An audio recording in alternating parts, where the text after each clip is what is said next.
people will throw up their hands after something like that, or they take a supplement that doesn't work. And it's like, well, it's not that food allergies aren't real, and it's not that supplements don't work. It's that you didn't have the right one for you.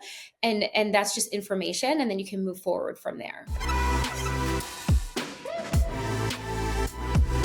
Hey, everybody. We've had some of the most incredible guests coming to you these past couple of months. The amount of expertise and knowledge on these cutting edge topics is something we really hope that you enjoy.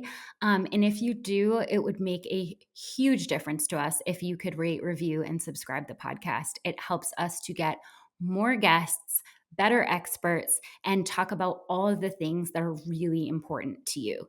So give us a love, give us a lot of love, and don't forget to subscribe so you get all our new episodes. Hi, guys, and welcome back to the Thick Thighs Save Lives podcast. Today, we are welcoming Kristen Blake, the founder of KB Wellness, and a amazing guest who is going to give you everything you need to know about integrative nutrition and holistic practices. Kristen, thank you so much for being on the podcast today. Thank you so much for having me. I'm excited to be here.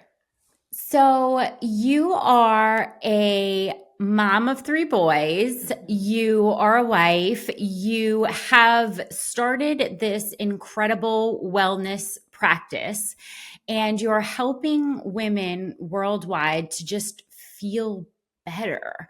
So what got you started on this path? Yeah, there was kind of 2 paths that converged. It's a long story that I will make short. So when I was younger, I was really sick. I had fevers, rashes. I would pass out, sometimes bleeding too much. Couldn't stop bleeding when I had blood draws, and then other times it was clotting, and just a whole host of issues. And I saw a million different doctors, and no one could figure out what was wrong with me. And it got worse and worse throughout my life. I had babies and was getting worse, and then I saw them start to have some symptoms that, again, I'm going down this conventional path and being told, I don't know what's wrong with you. Here, try this cream, or try this. You have a fever, take Tylenol. You have a rash, use this cream. And it was really just like a pill for every ill, covering up symptoms. And they started doing that with my kids too. And something inside of me was like, nope, this is not right. I've got to figure this out. I've accepted what they said for far too long, and I just can't accept it anymore. Now, around that same time, my husband was playing for the LA Lakers. He was in the NBA for 13 years, and they had just hired this amazing doctor who was also a nutritionist. And she came in and really shook things up. She wanted to take more of a holistic approach. She wanted to address nutrition, and she worked with the players' families because we are the ones feeding them and buying the food and things like that. And she started teaching me about nutrition. She started teaching me how to read labs and how to read testosterone values, the free versus the total, because before they were just running the guys regular total testosterone. If you're not breaking that down and looking at the free, that's what's bioavailable. So she opened everybody's eyes, and we started doing what she said. We all started feeling better. My husband had what would have been a career-ending injury and was able to heal using nutrition and some of the other things that she had taught us, and then play for another 5 years when it should have been career ending. He came back. He was feeling great. My kids' eczema is clearing up. I'm starting to feel better. So I was really hooked on the power of nutrition at that point, and then also going deeper than just the status quo. So I started researching on my own and figured out kind of on my own what was wrong with me. I became addicted to PubMed and reading research studies. Through that, I figured out what was going on, and then I sought care in the appropriate areas. It turns out I had undiagnosed chronic Lyme, I had POTS, I had MCAS, I had SIBO, I had all the letters and all the things. And from getting well from that, everyone around me started noticing, going, oh my gosh, you used to be like sick all the time and you're better. What are you doing? Can you help me? And so I realized, okay, I think I do want to help other people with this. And I went back to the Institute for Integrative Nutrition, started with a health coach certification, went on to get autoimmune protocol certified. Then I went on and I got a master's of science in clinical nutrition and human performance. And then just kept expanding the scope and the size of my practice, and eventually had a wait list. So I had to bring on someone to work with me. So I have an RD, an RN, 2 health coaches. And so we all work together on helping people dive deeper, find the root cause, and really take back their health in ways that I wish I had a me 20 years ago. So I want to be that for other people. That is incredibly inspirational. And I always say about the very best guests that we have on is that, there is nothing more motivating than seeking out answers for your own health problems. But I just found there is something more motivating, and it's your kids. Yes. because because we will deal with like an X Hmm. amount of things, but Yeah. then all of a sudden when we see it, our kids are like, nope, never mind, no more. That's my line. So that's so incredible. And you've built this incredible thing now where you get to see the use and save them all of that time and effort. And it's just amazing. Um, as a practitioner, what are some of the most common symptoms that women are seeking your help for? Definitely fatigue. Everyone is tired. So there's a confluence of other symptoms kind of around that. But I'd say 99.9% of people have fatigue, whether that's all day fatigue or they're like, I wake up okay and then I crash, or at night I'm so tired I'm crawling into bed at 7. I can't make it till 9 or 10. Everyone is tired. We also do a lot of gut health in my practice. So I do end up attracting a lot of people with gas, pain, bloating, constipation is super, super common. Diarrhea. We also work with a lot of autoimmune patients. So they'll have also this cluster of symptoms. Usually, there could be joint pain, there could be rashes, depending on which autoimmune disease they have. But everyone is really fatigued and really tired. And I'm always shocked. And it kind of goes back to what you were saying with we can deal with a lot. I'm always shocked at how bad it is for people by the time they come to us, and I'll run their labs. So I'm like, you are this close to needing a blood transfusion. You have no ferritin, you have no iron, like your hemoglobin is a train wreck. Like, what? How can you function? And they're like, yeah, it is like so hard to even get out of bed every day. So everyone is, I think, even more tired than they realize. And we'll walk through this process with people figuring out why and what's going on, because it can be a variety of factors, which we can get into. But it's really fun when they get to the end, they look back and they go, I thought I was like, okay, but oh my gosh, that was so bad. And I feel so much better now. And that's really rewarding to get to walk people through that. It's so true. The normalization of just off the chart. I'm so glad you said that people come to you and you're like, how are you standing? Yeah. What's happening? And they're like, really? I just thought I was. I am wondering when we talk about fatigue, because I think a lot of people are under the impression, well, first of all, we say, this is a season and I will next year it'll be better. I'll be less, this is just a crazy time right now. Yeah. It's always like in a few months I'll feel better. Yeah. Um but how much of people's fatigue is like circumstantial with the amount that we're trying to put into our everyday lives? And how much of it is like biological, like happening within the body that we really need to take control of? Yeah, that's a great question. Hard to answer because they kind of go together. So we'll have someone that, from circumstances and situations, they're kind of burning the candle at both ends.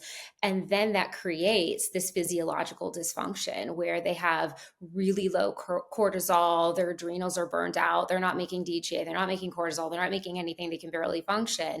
Or they're working so hard that they're running around and eating like 2 chicken nuggets off their kid's plate, and they're not chewing their food, they're not digesting their food, therefore they're not absorbing their nutrients. They end up with really low iron, and then their hair is falling out, and then that is going to influence their thyroid function, and then they're hypothyroid, and then they're more tired. So it's like they really go hand in hand. It's like the behaviors and the lifestyle drive this physiological dysfunction.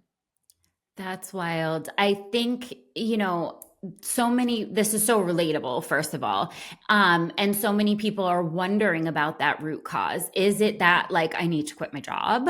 Is it that like I need to enroll my kids in like 15 less like activities? Like Yeah. what? Or is this something that I need to supplement? Like, is it me on the inside?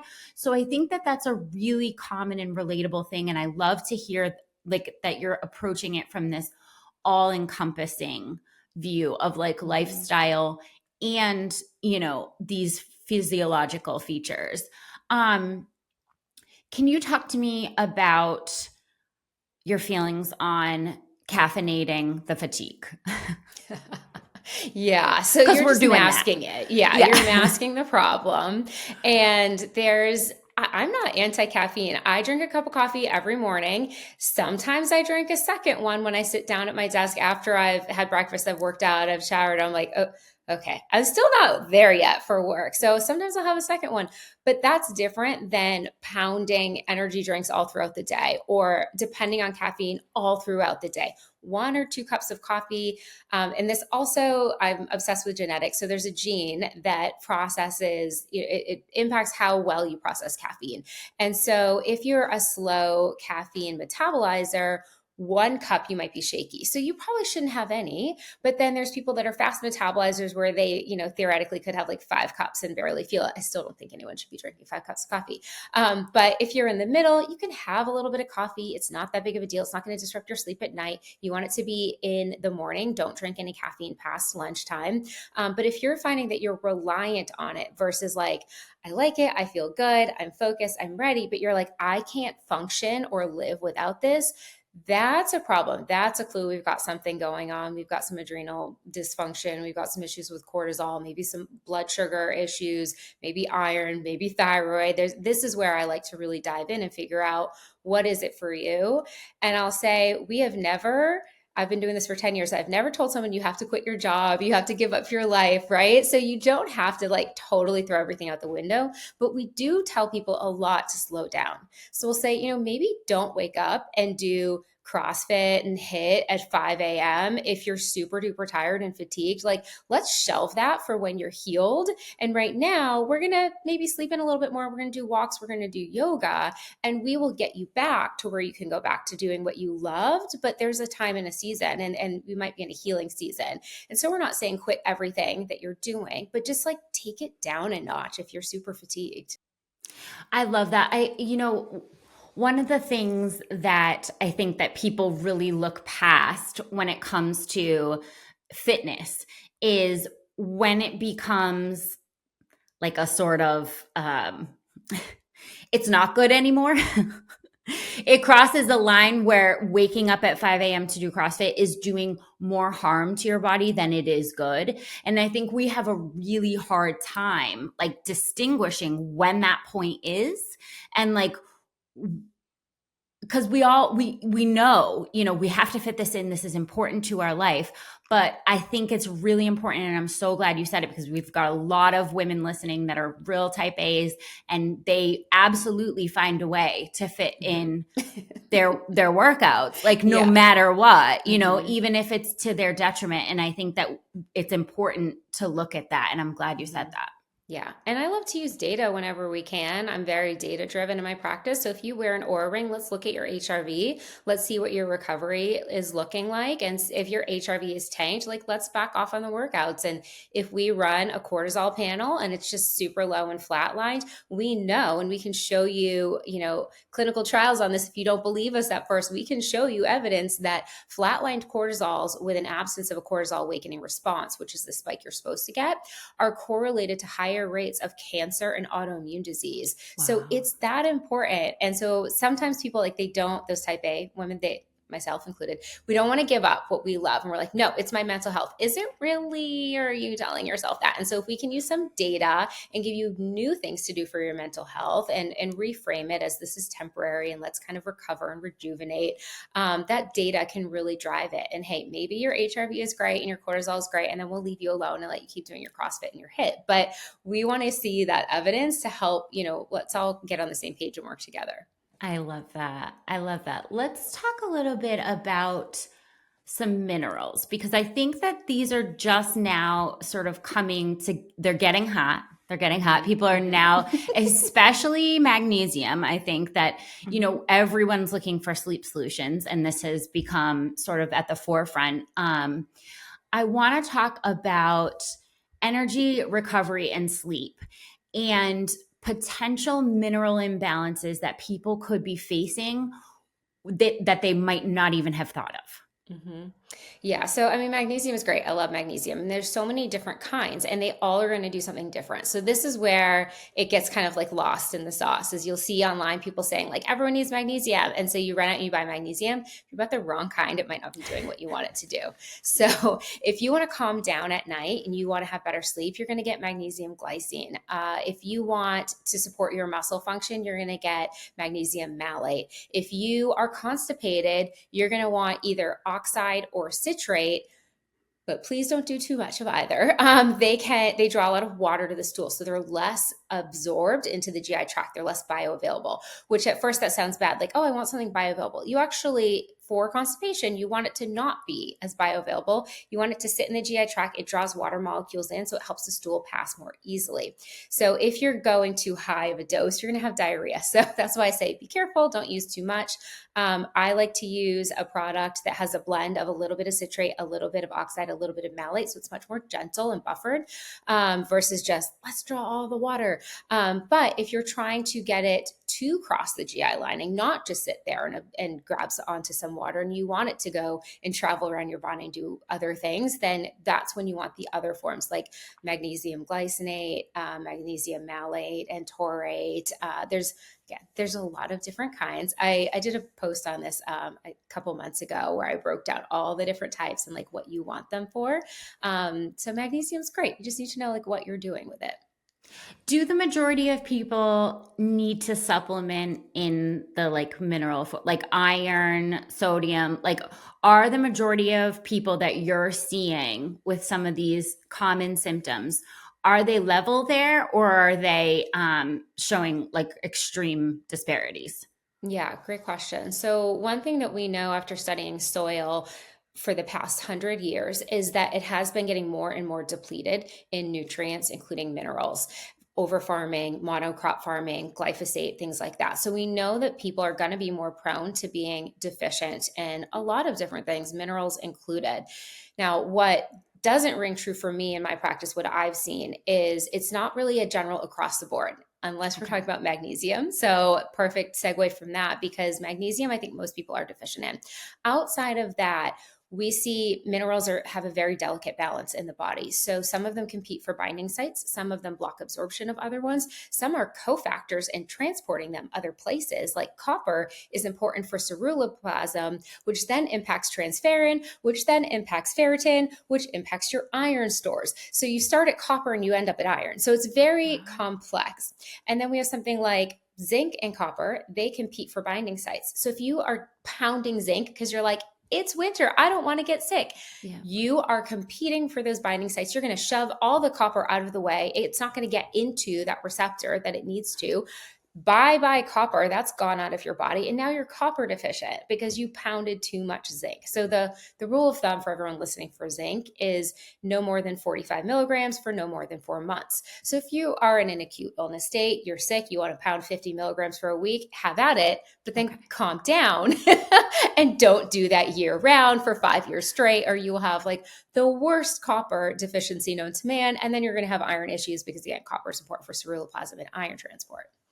So again, it goes back to like everyone's going to be different. Sometimes we'll run blood work for minerals, for vitamins. Sometimes we'll do HTMAs. Sometimes we do both. Kind of depends what we think is going on with the person. We like to be very strategic with our labs and not just say everybody gets everything. But when we are running an HTMA, we rarely see the same pattern. Like sometimes it's, well, their calcium was too high and their magnesium was low, and another time it's the opposite. And sometimes the lithium's really low. And lithium, by the way, is in water and it's in different amounts in different places because we're getting it naturally from like the rocks, and obviously rocks are different places, and it's super important for mood stabilization. So we've had multiple women that come in, they're like, I'm just so irritable and like almost depressed, and I don't know what's going on. And at first we think hormones, we test their hormones and it's normal. Then we do an HTMA, their lithium's low. We give them a minute dose, like water, the type that would be in water kind of a dose. We're not talking about high dose lithium, which would be used for bipolar disorder. So we give them this tiny little sprinkle of lithium and they're like, oh my gosh, I feel so much better. Everything's amazing. So everyone's minerals are going to be different. So that makes it really hard to blanket and be like, everyone should take all the minerals, because it really depends on that balance, which is why I love the HTMA when we're trying to get really, really dialed in with that balance. I love the personalized approach. I know that a lot of people, it's hard. We are busy. We want sort of like a one size fits all, like, Yeah. well, just take a supplement and like Yeah. fix all that. But truly the reminder that you are so unique. Your genetics are so unique, your environment is so unique, and everything that goes into your, personal deficiencies is just, it's not going to be a one size fits all. And I think that that's a really important reminder. Yeah. Yep. And we work with people sometimes 3 months, sometimes 6 months, sometimes longer, but it's like shocking how much data you can get on yourself, how much you can learn, how much you can dial in just 3 months. So while it feels really overwhelming to like start some big program, when you think about it in your entire lifespan, if you can just carve out like 3 to 6 months to like really dive in there and learn your body, what does it need? What are your kind of weak spots? And how can you fuel your body best? Then you can take that through your lifespan and really just carry that with you and maybe just do little tweaks here and there.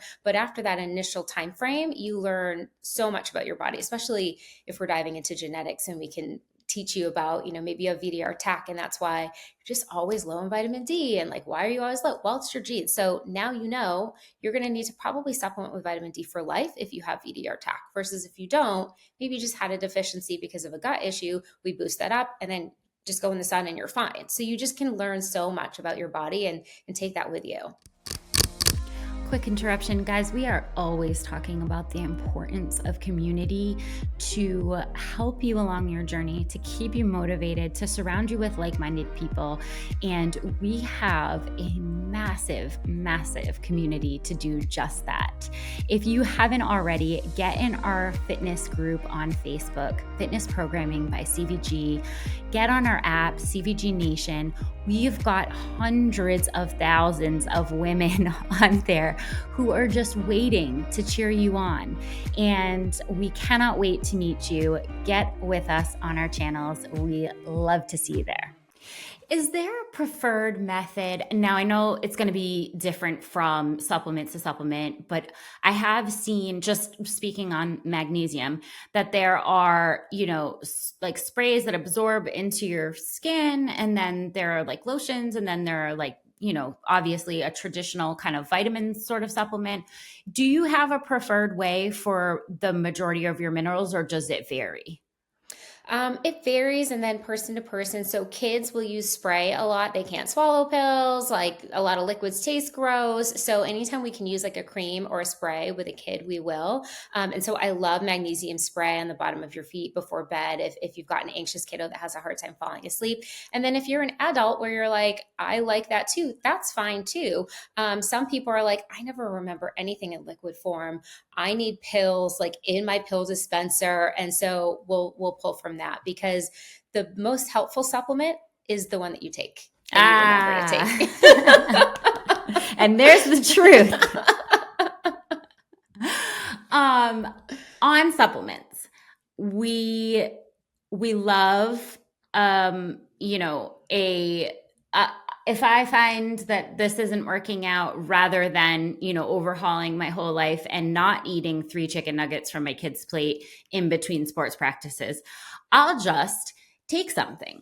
Mm-hmm. I want to talk about the potential where supplements might do more harm than they do good. Like, are we needing to be really careful with the brands that we're using, the dosages that we're using? Like, what are we doing to our liver here if we're just over supplementing rather than using nutrition?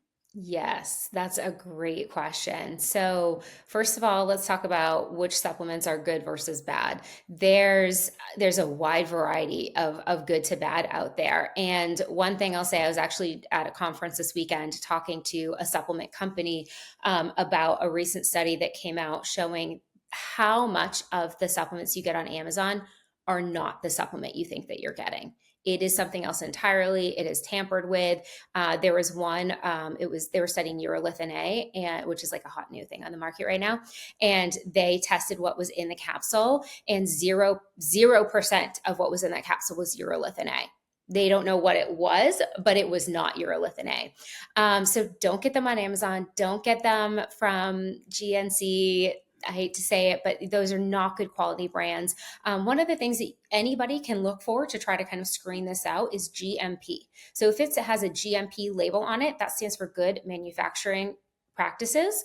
And they are following a certain set of practices that are known to get the job done correctly. They're testing it, they're doing third party analysis, things like that.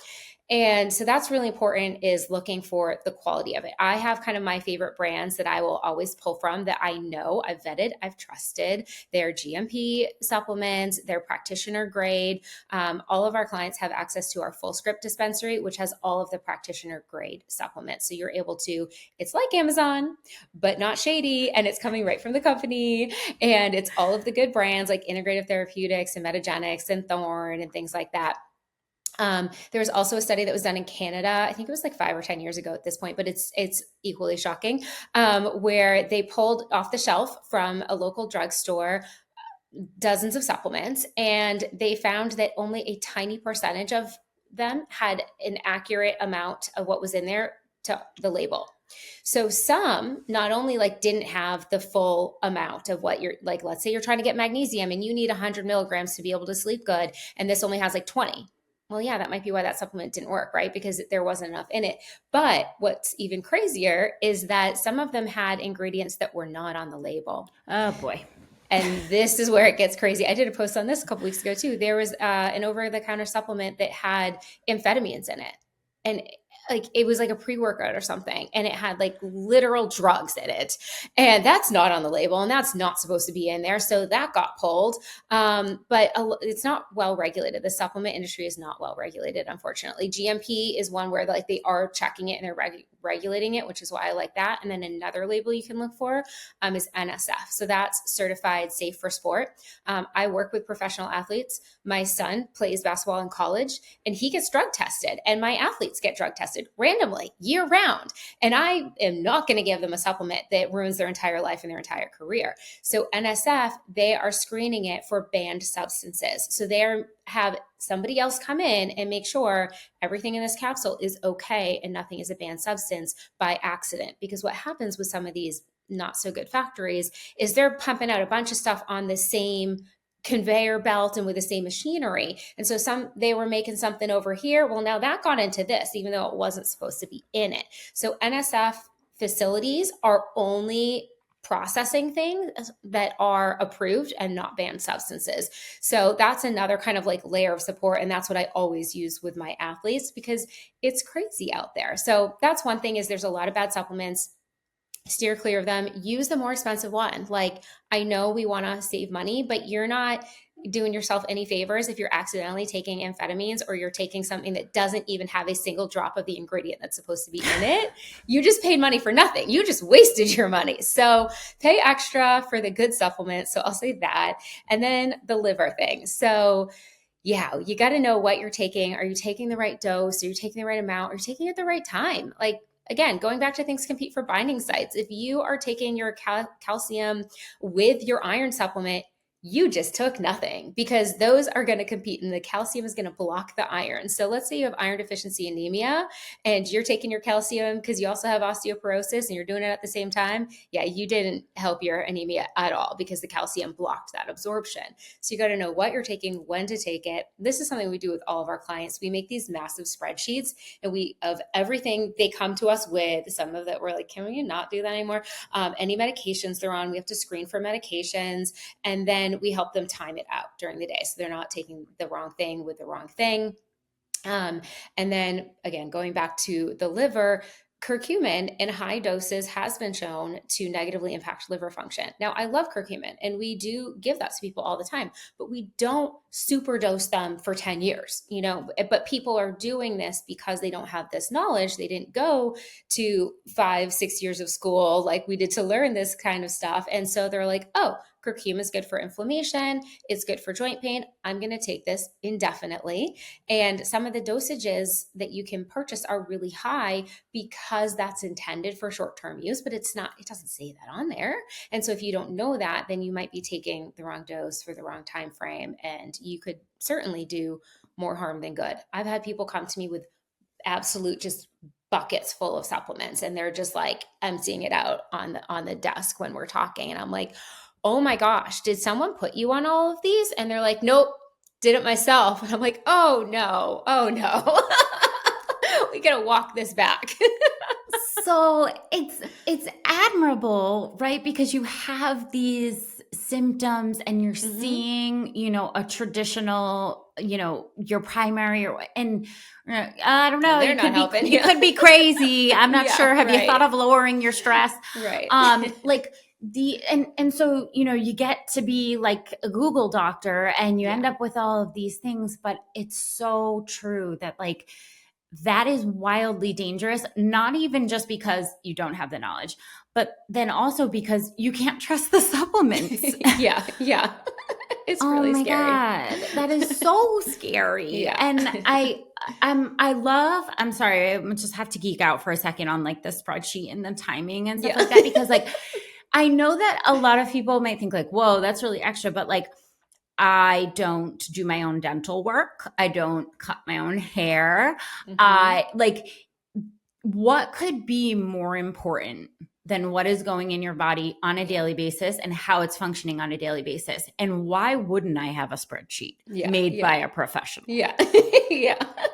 Like, I need a spreadsheet immediately. I'm like, okay, hold on. Where's mine? Okay, let's talk about gut health a little bit, because you do a really lot with gut health. And I know that, one of your main points that you drive home is like, and this is getting more popular, that like, that is the base of all of our functioning. When it comes to food sensitivities, I think people are really confused in this area. And I think that it's really tricky to pin down. And then there are times where like, it's everything. Yeah. Why is everything I'm eating? Like, I just ate plain white rice and like, I'm sick. Yeah. So can you talk a little bit about like food sensitivities, the gut, and maybe where we're going wrong on this? Yeah. So I'll start off by a brief overview. We have allergies, which is IgE. We have sensitivities, which is IgG. We also can measure, no one seems to measure, but we always do in my practice, IgG4, which is kind of like a blocking mechanism for IgG. So that will shoot up before the IgG shoots up. We also, anecdotally, we see really high rates of IgG4 in people that have eosinophilic esophagitis. So we had a couple people come into us. We test for it. Their IgG4 is like lit up like a Christmas tree. And we're like, you need a scope. And they go and they get a scope and they're diagnosed with EOE.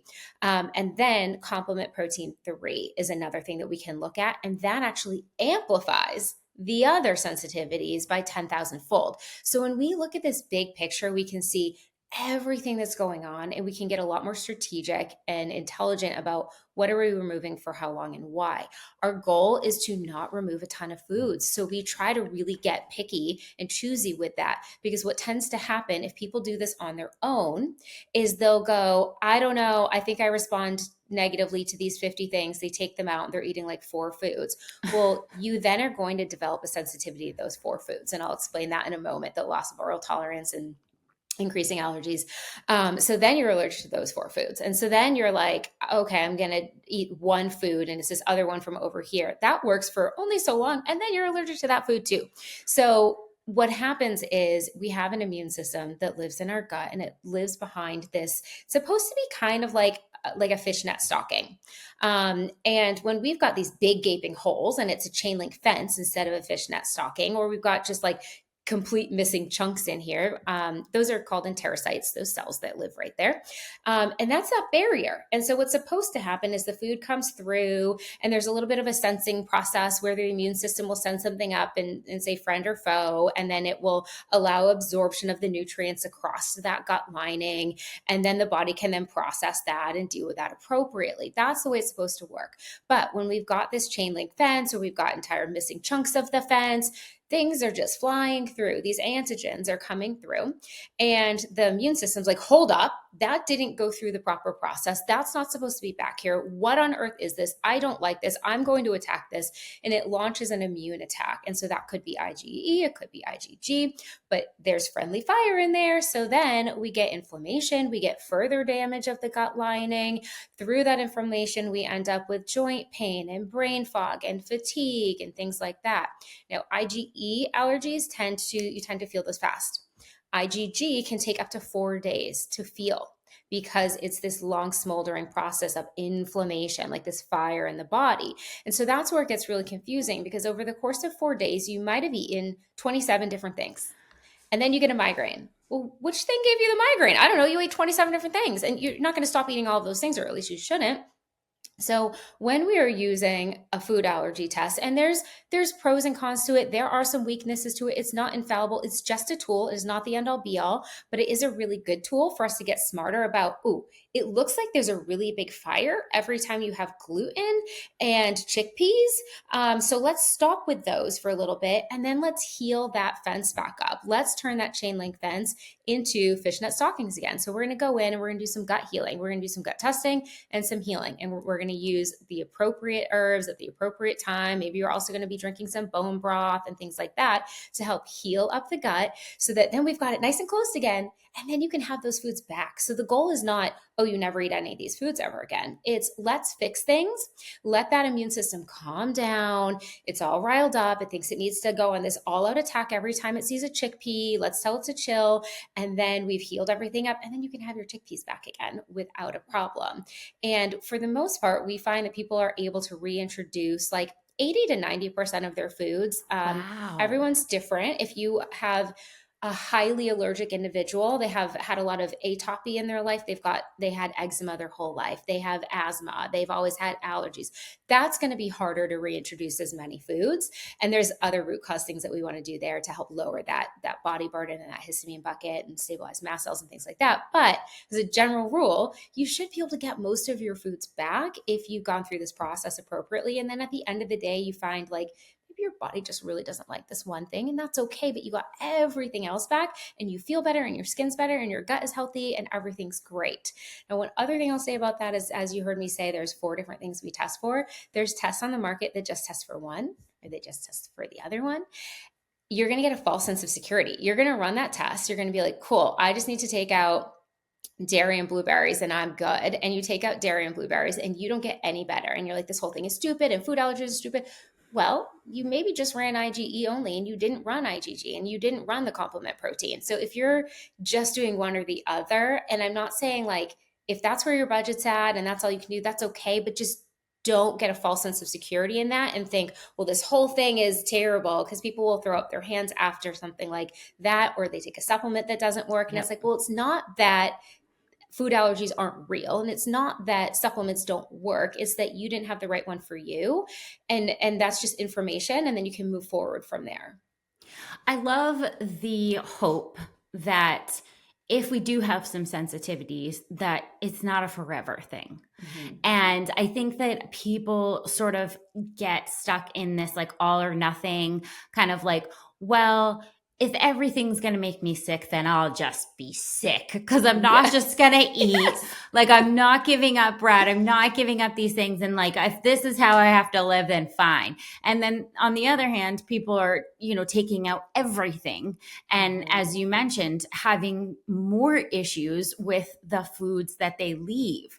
Can you explain how, like, why when we just say like, okay, I'm on an elimination, I'm only eating these things so that I can make sure I don't get sick, why does our body respond poorly to that? Yes, great question. So going back to that little opening in the fence and the way the immune system is supposed to work, when things are just kind of coming back into contact with the immune system, they're like soldiers and they have Post-it notes. And so every time they encounter something that they're like, oh, this is sketchy, it's not supposed to be here, they make a little note and they pass it along to their fellow soldiers. And so let's say you have something once a week. And so you're getting like a a smattering of post-it notes passed around that like, we don't like this thing, we get angry when it's here, but it's not that bad because you're having other things, and it can kind of lay a little bit low. Let's say you are eating that same thing every single day, twice a day. Think about how many more post-it notes you have going around than if you had only eaten it once a week. And each post-it note is an instruction for this soldier to go for it and go all out every time he sees this food. And so now you've got 10,000 soldiers on attack every time you eat this food instead of maybe two. And so now you have this massive attack, this massive immune response, and this massive amount of inflammation. So the more you're restricting, the more you have to eat that one food because you don't have anything else. And so that's why we try to keep the diet as wide as possible. And we really advise people against overly restricting because you will end up in that same boat. And I always warn people before we run this test, if they've already self-restricted, which we have a lot of people because they're trying their best, they're trying to fix themselves. They've gotten no guidance from their doctor. They don't know what else to do, but they know they don't feel great when they eat certain things. So they're taking them out and they're taking them out and they're taking them out. And then they come to us and they've already been really, really restricted. And so I warn them, I go, you are going to look very allergic to all of your favorite foods. And that's going to feel shocking and terrible, but it's okay because we'll help you get them back. We're just going to have to like walk through this process together of maybe mitigating and lowering this one while increasing this other one that came back clear on your test. And so we'll help guide them and walk them through that. But I always warn people because they think the test is fake because they're like, I eat that all the time. Why would that all show up? Well, do you feel like garbage all the time? Well, yeah, but it's not that. Oh, but it is. That's definitely a piece of the puzzle. There's more to it, but that's definitely a piece of the puzzle. Oh man, you just hit it on the head. That's like every person I've ever talked to that has done the food sensitivity test. They're like, well, this can't be right. This is all the things I eat. They did it to themselves. That does seem weird, but also you don't feel good and you ordered this.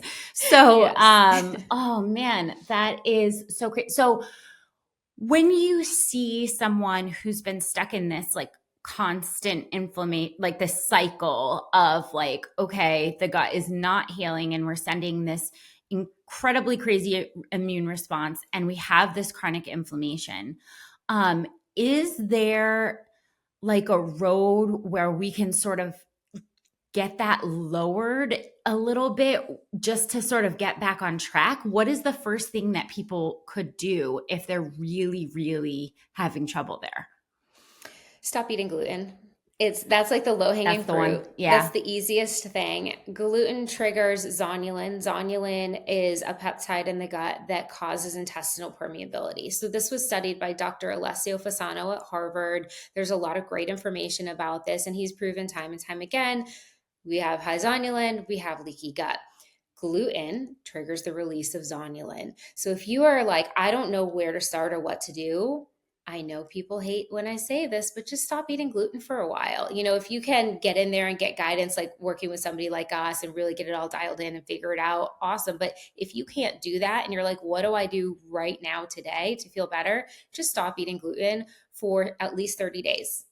I guarantee you'll feel at least some percent better because you're starting to calm that inflammation, calm that leaky gut. And the leakier the gut is, the more immune overreactivity we have and issues we have with that. And then brain fog. And then that's not even accounting for lipopolysaccharides or LPS, which are particles that cause issues all throughout the body. And those are really high in people with really leaky gut, can lead to cardiovascular disease, cognitive decline, all kinds of things. So just stop eating gluten if you don't know what else to do. And I mean 100% when I say that. So this is another thing that I'll say is that people are like, I don't eat much gluten. And I'm like, okay, what do you mean? And they're like, well, just like when I go out to eat, if the bread's really good, or I mean, if it's not good, right? Like just a little here and there. And it's like, okay, like I get that, but you're never going to see the results if you do that because this is other research that we know, and Dr. Tom O'Brien talks about this. If you are highly reactive to gluten, which a lot of people that feel really bad are, it's just part of this whole immune overreactivity. An eighth of the size of your thumbnail's worth of gluten, which That's like cross contamination. That's not even a nice piece of bread here and there. An eighth of a thumbnail size can disrupt your gut for several months. So if you're trying to like Wow. really see, like, is this going to make me feel better or not? You can't just do a little bit of bread and a little bit of pizza here and there. Like if you want to actually know and be a detective, you have to go all in. And and that's different than somebody that maybe is trying to lower it for other reasons or whatever. But like if you want to do detective work and find out, is this going to help me feel better or not? With gluten, it has to be 100% because that's just how disruptive and pervasive it is. It's so hard for the body to break down those molecules. Like if you look at gluten under a microscope, like it's like this ball of spaghetti. It's so hard to break down. I, I definitely hear you on the all in, and I also hear you on the like that doesn't mean it's forever, Yeah. right? You get yourself back to a good place. Yep. And there is a really robust gluten-free market that is like, you know, kind of exploding right now because Mhm. of this knowledge that we now have. So I Mhm. feel like there are some good options. It doesn't taste like cardboard anymore, I find. No. It Yeah. tastes okay. Yeah, I haven't intentionally eaten gluten in over 10 years. And so it's second nature to me now, right? And I know exactly like what I like and what I don't like and how to order and what I'm going to get and things like that. But so I realize that it is easier for me because I've been doing it for so long and I have a master's degree in nutrition. But I look at people kind of sideways and they're like, I could never. It's so hard. I'm like, then how am I alive? Like, if it's so hard, I've been doing it for 10 years. Like, I'm still here. I just went to France with my husband for our 20th anniversary. And like, there's bakeries everywhere and there's amazing croissants everywhere. And he ate them. And I was like, meh, because I eventually would stumble upon like really good gluten free options. Like, if they didn't have it, I would have something else. And then I had an amazing gluten free crepe one day. I had amazing bread with gluten free bread with escargot another day. So pasta, I had this incredible pasta with like truffle sauce on it. And so I'll always ask, like, do you have a gluten-free pasta or a bread or whatever? And if they do, amazing. And if they don't, whatever. I'll just order eggs for breakfast that day instead. And like eventually I'll get the gluten-free thing. Like it's not I think we put too much stock in food and let it like control our lives and our happiness. And it's like there's better things out there than a piece of bread. I promise. You can find joy elsewhere. Totally. Especially when it makes you feel like shit the rest of the Yeah. day. Yeah. Like, what are we doing? For what? Yeah. And For that's what you one get to moment? decide is it worth it? And I True. love doing that with my clients. Like we'll go through this elimination diet and then we'll figure out, oh, we feel okay on this, this, and this. This one thing makes us feel like shit. Is it worth it to you or not? And they get to decide. Like you have power at the end of the day. Yes. But if you don't walk through that process and figure out what it is, you have no power because you don't know why you felt like shit. Was it the bread or was it the dairy or was it the legumes or was it the lectins? Like you have no clue. Once you walk through that process, we're now empowering you to make whatever decision you want on how do you want to feel that day and what's most important to you. So for me in France, I want to be hiking, I want to be biking, I want to be doing all of the things. I do not want to feel like garbage. If I am going to feel like garbage, it's because I had a little bit too much wine. I'd rather do that than bread. Like I can choose what I That's your want. And like, choice. yeah, I did have too much wine one day because that was my choice.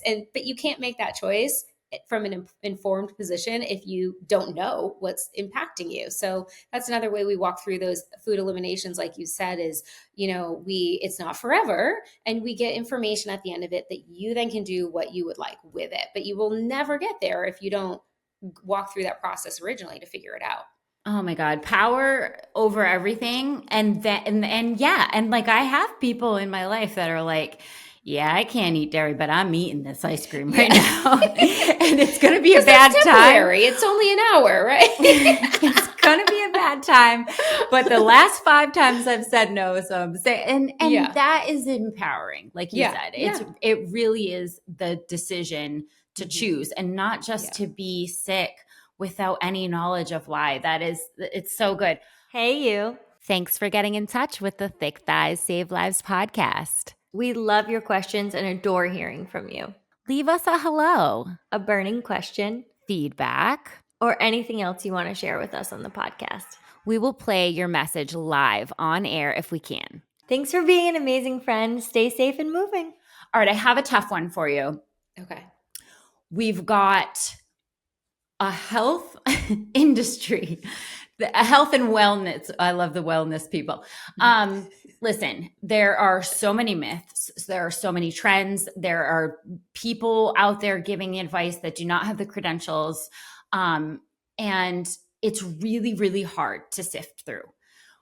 What myths, trends, what things drive you the most insane when you hear from people like, well, I heard that I'm supposed to, and what do we need to be doing instead?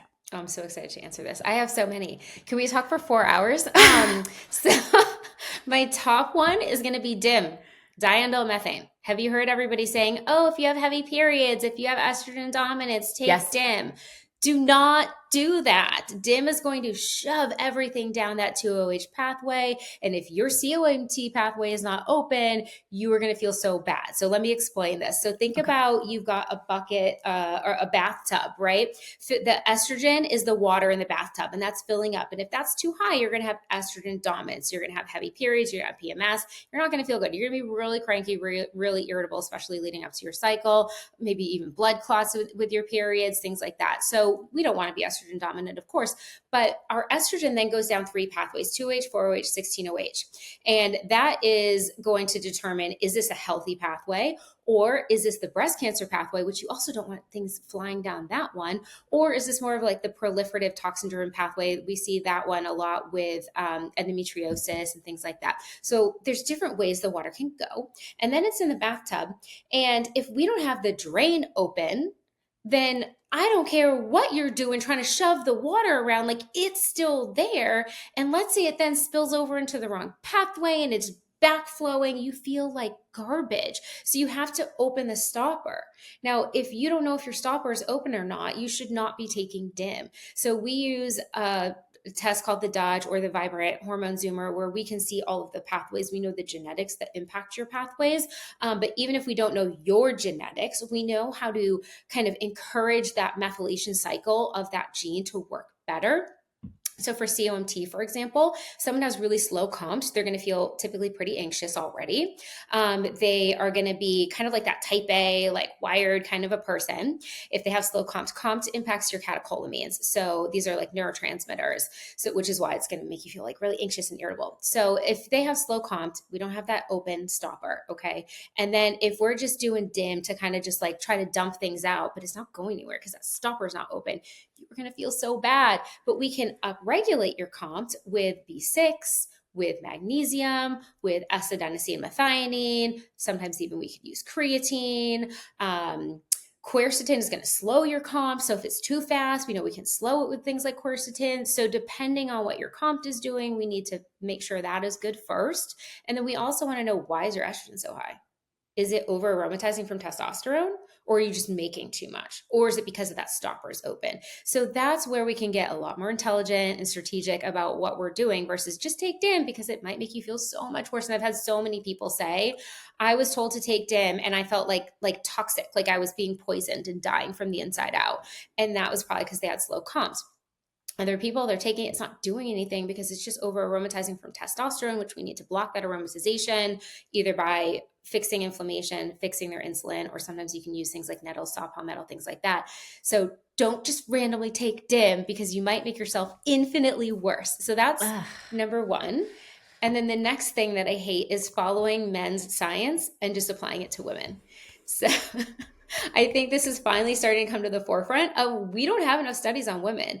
Researchers literally were like, oh my gosh, periods and hormones are so hard. I don't want to do it. Not sure about that. So they're not studying us at all. So all too complex, those creatures, way too complex. Yeah, we can't figure that out. So instead of, studying women for things like cold plunges and intermittent fasting and HIIT, we study men and say, yeah, women, you can do it too. And then now more and more is coming out about how that might not always be the right approach for women. Our hormones are much more delicate and sensitive and fluctuating. And maybe we only do it during certain times of the month and not during other times. The ketogenic diet, that was so big. What was that, like 10 years ago was when it really exploded. And then now we know, women need carbs for their hormones. And when we put women on long-term ketosis if the pros don't outweigh the cons. So let's say someone has a seizure disorder, then they probably are going to take that hormone hit because they want to protect their brain. But just for like the general person that's like, I just want to lose weight, there are better ways to do that than tanking your hormones and your adrenals. You can do it cyclically. You can do it with your cycle. You can do carb refeeds and cycle through keto. But this whole like keto for life, everyone should do it forever and ever. That might work for men. That does not work for women. So before you do anything, hop on PubMed and see if any of these things have been studied in women. And if they haven't, maybe don't do that yet. Maybe wait till someone studies it. Or, try it and actually tune into your body and see, do you feel like hot garbage after? If you are doing intermittent fasted HIIT workouts every day for a month and you're like, I can't function, you just learned something that was not right for you and your body. Listen to that instead of powering through it because someone on Joe Rogan's podcast said it was a good idea. So not only that, but we have to talk about the fact that it's like, if you're seeing some success on the scale from that, but you feel like hot garbage, that's not success. Yes. Amen.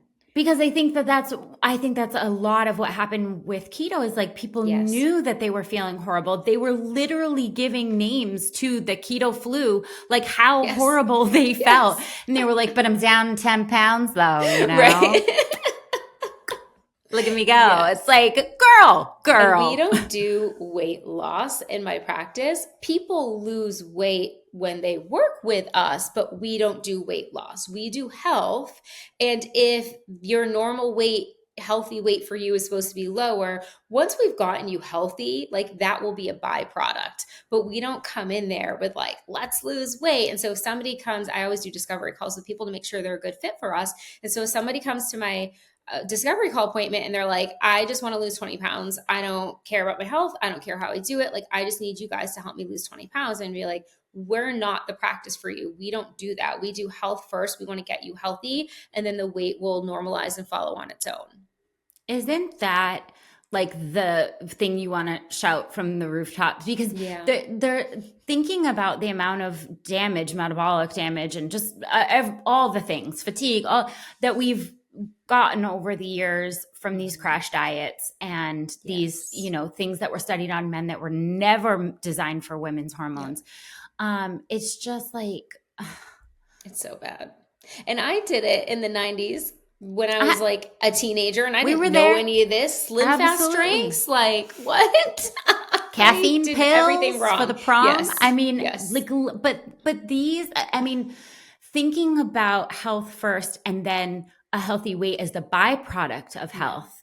I've never seen a person that is like, I feel amazing. I function at 100%. I have no physical limitations. And I am like on 100 every day. I've never seen them be unhappy with their weight. Mm-hmm. Like it's just a byproduct. And I think thinking of health first is like imagine if we could do that. Imagine.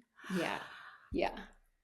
The possibilities. Health, longevity, lifespan, health span, those things are so important. Oh my God. I am dreaming of that world, and I know that you are a part of it. You are a massive part of it, and you are doing such important things in this field for these women. How can our listeners get in touch with you? How can they hear more from you if they want to, take some first steps towards maybe getting some of the tests that you offer? Like, what do we do? Yeah. So Kristen Blake Wellness is the same everywhere. So that's my website is KristenBlakeWellness.com. My YouTube is Kristen Blake Wellness. My Instagram is Kristen Blake Wellness. My Facebook is Kristen Blake Wellness. So same everywhere, and I can be found everywhere. Instagram is, I think, a great place to start because I have so much content on there. So you can kind of get a vibe for like, and I have a post that says start here. And so you can look through that and see what are our different services. There's another one that has our pricing. There's another one that has meet the team. So it talks about my credentials, my team's credentials. How do we all work together on the cases? So it's a great place to start and just kind of peruse that information. I've got lots of videos about what I believe in. So you can see, does that resonate with you? Are you a health first kind of a person? Do you want to work on your hormones? hormones, your gut, your food sensitivities, things like that. And then, of course, the link in bio, there's going to be an area for a discovery call. So that's where I love to start. I want to sit down and talk to you. It's 30 to 45 minutes, and I want to hear your story. I want to hear, what are you here for? What has happened to get you to this point? And then that helps me see, can I reverse engineer how to get you out of it? Or are we not the right fit for you? So if somebody comes in and they've done XYZ and I'm like, ooh, they have SIBO, but nobody worked on their ileocecal valve. Nobody looked at adhesions. Nobody looked at motility. They just keep giving them antibiotics. I can totally do this. Yes, I can help you. This is what it's going to look like. These are the things we're going to work on for you. And I designed their whole program out on that call so they know exactly what they're getting into. What is that going to look like? And then if you decide to move forward with us, we've got a game plan. We're ready to go. If you decide to try it on your own, you've got a game plan to give it a try that way as well. But that discovery call is a great first step. That's, of course, also linked on my website and all over the place. But Instagram, link in bio, discovery call is what you want to look for that. Kristen, just like, hey, everybody, someone's going to sit down with you and they're going to listen. They're going to listen. They're not going to call you crazy. Yes. They're not going to tell you that you are too stressed to continue. Mm-hmm. Like, mm-hmm. this is what people need. This is healthcare. This is you're doing just like the most exciting things in this field. And I just love that you are able to amplify this message and be available to these women, because it's been too long since they've been sat down and listened to and really heard. They're so dismissed. And sometimes they cry on the call. They're like, no one has listened to me before. No one has asked me these questions before. No one's asked me, when did this start and why is this going on and how long has it been going on? They just tell them, take an antidepressant, drink more water, eat less, move more, whatever, like platitudes are just being thrown at them. And so you're going to make me cry too. It's a privilege and an honor to sit with women and listen to them and hear them, and then also have them come back after we fixed them and bring their husbands and bring their children and bring their moms and dads. We have entire family trees working with us, because when the moms take charge of their health, it's so powerful, and then they feel better and they're empowered, and then they bring their whole family to us. And it's just such a privilege and a blessing and an honor to get to walk alongside all of them and help them be heard and help them finally figure it out. And like I said, provide what I had not had for years and years and years being sick. And ultimately, they're going to spend more quality, better time together as a result. Mm-hmm. So bravo to you. Thank you. I cannot say thank you enough for taking the time out to speak to our listeners today. And I will have all of your resources linked in the show notes. I highly, highly suggest starting on the Instagram. That's where I started with Kristen, and I think her Instagram is amazing. And then geek out in the blogs, because I love the blogs too. Yeah. They were incredible. Kristen, I can't say thank you enough. It was so, so informative. And you guys absolutely feel free to get in the show notes and reach out to her. She's amazing. Thank you so much for having me. It was so much fun. I appreciate it. Thank you.